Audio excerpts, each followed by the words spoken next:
اعمال ایسے ہیں جو تمام اعمال سے بے نیاز کرتے ہیں۔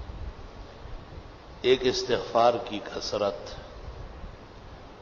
استغفار سے بلائے، آفات، سازشیں، تکالیف، مصائب، شدائد، پریشانیاں، غم، ہم سب ختم ہو جائیں۔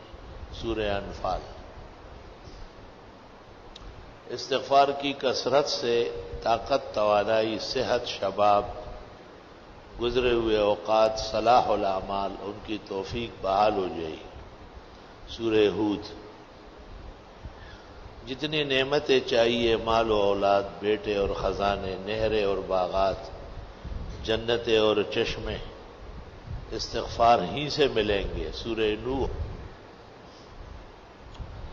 جو کثرت سے استغفار کرے گا اللہ اس کی پریشانی دور کرے گا، اللہ اس کو ہمیشہ تنگی سے نکالے گا، ایسا رزق دے گا کبھی سوچا بھی نہیں ہوگا۔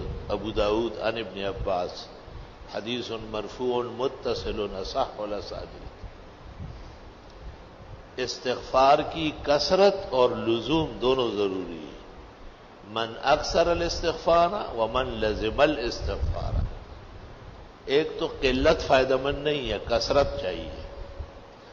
طلبہ نے پوچھا کہ کثرت اور قلت کا کیا فرق ہے؟ بہت سارے تجربات کے بعد پتہ چلا کہ 1200 تک کم از کم ہونا چاہیے یومیہ، اور 12,000 ہو جائے تو کیا کہنا ہے۔ استغفر اللہ یہ بھی کافی ہے۔ استغفر اللہ ربی، ترمذی میں اوزاعی کہتے ہیں یہ بھی پورا ہے۔ باقی استغفر اللہ الذی لا الہ الا هو الحی القیوم واتوب الیہ، استغفر اللہ العظیم الذی لا الہ الا هو الحی القیوم واتوب الیہ، استغفر اللہ ربی من کل ذنب واتوب الیہ، استغفر اللہ واتوب الیہ۔ امام بخاری کی رائے یہ ہے کہ بس پورے استغفار ہے، استغفر اللہ واتوب الیہ۔ استغفار کے فوائد اور برکات بہت زیادہ ہے اور فائدہ نقد ہے۔ نسائی کی ایک روایت میں ہے کہ جو استغفار کا عادی ہو اور اس کے اعمال میں استغفار کی کثرت ہے، لزوم ہے، فانتحسلا، کبھی ہتھیار اٹھانے کی نوبت نہیں آئے گی، اور فانتحسلا، کبھی اس کے خلاف ہتھیار نہیں اٹھے گا، مؤثر نہیں۔ اس سے بڑھ کر زبردست حفاظتی حصار اور کیا ہو۔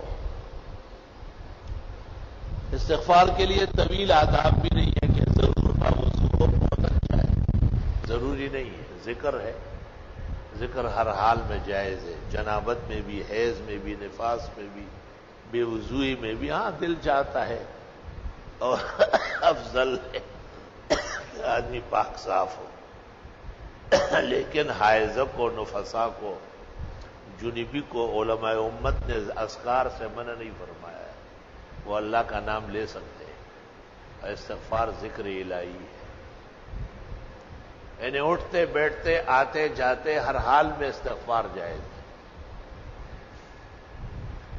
لا الہ الا اللہ، استغفر اللہ واتوب الیہ۔ دوسرا عمل جو بہت سارے اعمال سے بے نیاز کرے گا وہ قرآن کریم کی تلاوت ہے، قرآن کریم کے ساتھ مشغول ہونا ہے، قرآن کے معانی تراجم میں متفکر ہونا ہے، قرآنی علوم اور فنون میں ہم وقت مصروف رہنا ہے۔ حدیث کے الفاظ ترمذی فضائل قرآن کی آخری حدیث ہے، من شغلہ القرآن عن ذکری و مسئلتی، جو قرآن کی وجہ سے اتنا مشغول ہے کہ اس کو دعا کا موقع نہیں ملتا، مانگنے کا موقع نہیں ملتا۔ اعطیتہ افضل ما اوتی السائلین، مانگنے والوں کو جو میں دیتا ہوں اس سے بہتر اس قرآن والے کو دوں گا۔ سب سے بڑا نظام جو اللہ کے ہاں پسندیدہ ہے وہ قرآن شریف کا ہے، دور دورہ ہے، لوگ پڑھے، بیویاں پڑھے، بڑے پڑھے، نمازوں میں پڑھی جائے، درس دیا جائے، بیان ہو جائے۔ من شغلہ القرآن، اور اس کا مصداق بننا پڑے گا جس کو قرآن نے مشغول کیا ان ذکری اور اذکار سے، وہ مسئلتی اور مجھ سے مانگنے سے، اعطیہ افضل ما اوتی السائلین، مانگنے والوں کو جو میں دیتا ہوں اس قرآن والے کو بڑا چڑھا کر سب سے بہتر دے دوں۔